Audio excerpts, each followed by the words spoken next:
తుక్కుగూడ మహేశ్వరం సంబంధించినటువంటి బహిరంగ సభలో వారికి జేజేలు పలుకుతూ ప్రజలు హర్షధ్వానాలతో స్వాగతం సుస్వాగతం తెలియజేస్తూ వారికి రంగారెడ్డి జిల్లా పార్టీ తరఫున వారికి స్వాగతం సుస్వాగతం తెలియజేస్తా ఉన్నాం.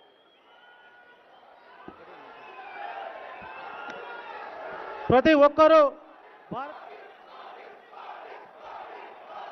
भारत माता की, भारत माता की, भारत माता की. నా తెలంగాణ కుటుంబ సభ్యులందరికీ शुभाभिनंदनलु. तेलंगाना की इस धरती पर आप सभी को मेरा नमस्कार. रंगारेड्डी जिले की ये महेश्वरम विधानसभा अपने शिव गंगा मंदिर के कारण काफी प्रसिद्ध है. मैं काशी नगरी का सांसद हूं, जिसे शिव और गंगा की नगरी कहा जाता है. महेश्वरम की इस पुण्य भूमि पर आपके बीच आकर मुझे बेहद खुशी हो रही है. आप सभी ने इतनी बड़ी संख्या में यहां आकर स्पष्ट संदेश दे दिया है. राजनीति के ज्ञानियों को संदेश दे दिया है.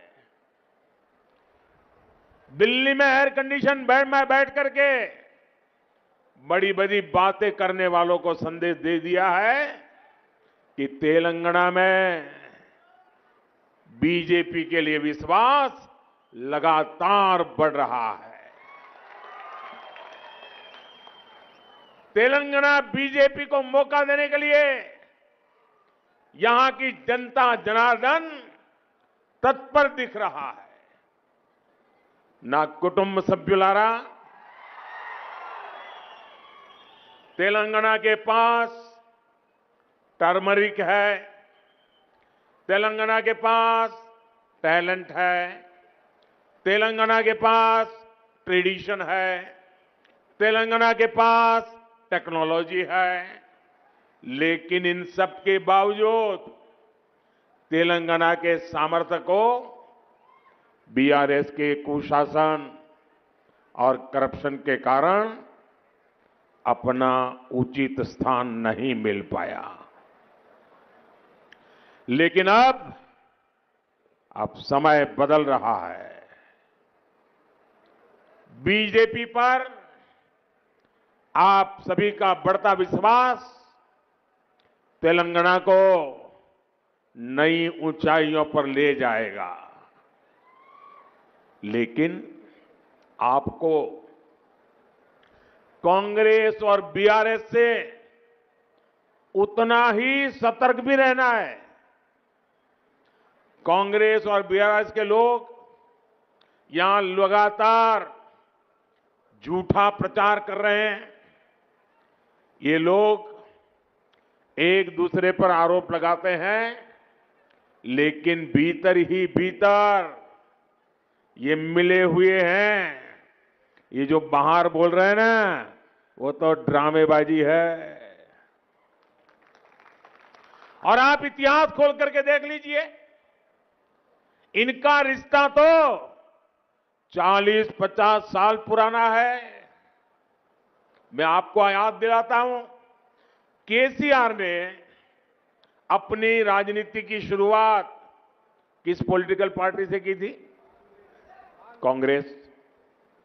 किस पार्टी ने उन्हें 2004 में दिल्ली में कैबिनेट मिनिस्टर बनाया? कांग्रेस. जब तेलंगाना बना तो वो किस पार्टी के नेताओं के पास गए? कांग्रेस. राष्ट्रपति चुनाव में द्रौपदी मुर्मू जी के खिलाफ बीआरएस ने किस पार्टी का समर्थन किया? कांग्रेस. उपराष्ट्रपति के चुनाव में ये किस पार्टी के साथ गए? कांग्रेस. अरे इतना ही नहीं, हमारी सरकार के खिलाफ कुछ दिन पहले जो पार्लियामेंट में अविश्वास प्रस्ताव आया तो ये बीआरएस ने किसको साथ दिया? कांग्रेस। तो इनका असली दोस्त कौन है? इनकी मिलीभगत किससे है? उनका नाता किससे है? और तेलंगाना के मेरे भाइयों बहनों, ये भी याद रखिए, मैं अब भाजपा की पहचान बताता हूं आपको। आप याद कीजिए वो कौन सी पार्टी थी? इन्हें हुजराबाद में हराया बीजेपी ने हराया। किस पार्टी ने इन्हें दुबक्का में हराया? बीजेपी ने। किस पार्टी से जीएचएमसी के चुनाव में हारते हारते बच गए? बीजेपी। और इसलिए ये सबसे ज्यादा किससे डरते हैं? बीजेपी से। दोनों डरते हैं। ना कुटुंब सभ्युलारा, महेश्वरम की ये सीट इसकी सबसे बड़ी मिसाल है कि कांग्रेस और बीआरएस कैसे एक ही सिक्के की दो बाजू है। यहां पर पिछली बार भी लोग बीआरएस के खिलाफ थे। आप लोग अच्छी तरह समझ गए थे कि बीआरएस ने इस क्षेत्र की उपेक्षा की है, आपके विश्वास को तोड़ा है। इसलिए तब आपने बीआरएस को हराने का फैसला किया, आपने कांग्रेस को वोट दिया। लेकिन हुआ क्या? कांग्रेस की प्रत्याशी ने अपनी पार्टी छोड़कर बीआरएस ज्वाइन कर ली और सरकार का हिस्सा भी तक बन गई।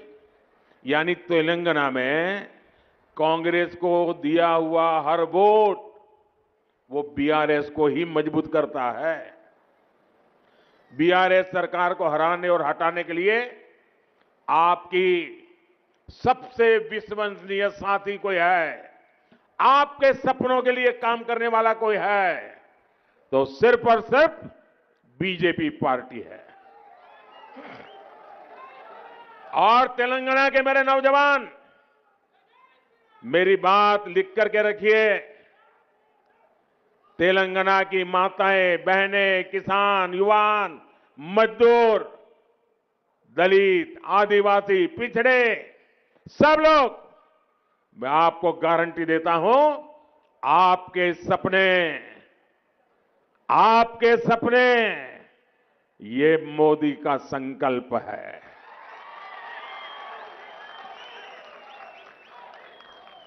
ना कुटुंब सभ्युलारा, महेश्वरम के लोगों को हो रही परेशानियां यहां वर्षों तक रहे कुशासन का भी बड़ा प्रमाण है। यहां ज्यादा पानी या कम पानी दोनों ही आफत का कारण बनते हैं। बारिश के समय यहां के अनेक इलाके पानी में डूब जाते हैं, जिससे लोगों को मुश्किल होती है। वहीं दूसरी ओर महेश्वर के अनेक हिस्सों में लोग पीने के पानी की किल्लत महसूस करते हैं। कांग्रेस और बीआरएस ने यहां क्या किया, उसकी असलियत यही है। लेकिन मैं आपको विश्वास दिलाता हूं, आप बीजेपी को सेवा का मौका देंगे तो बीजेपी जल्द से जल्द इस समस्या का भी समाधान करेगी।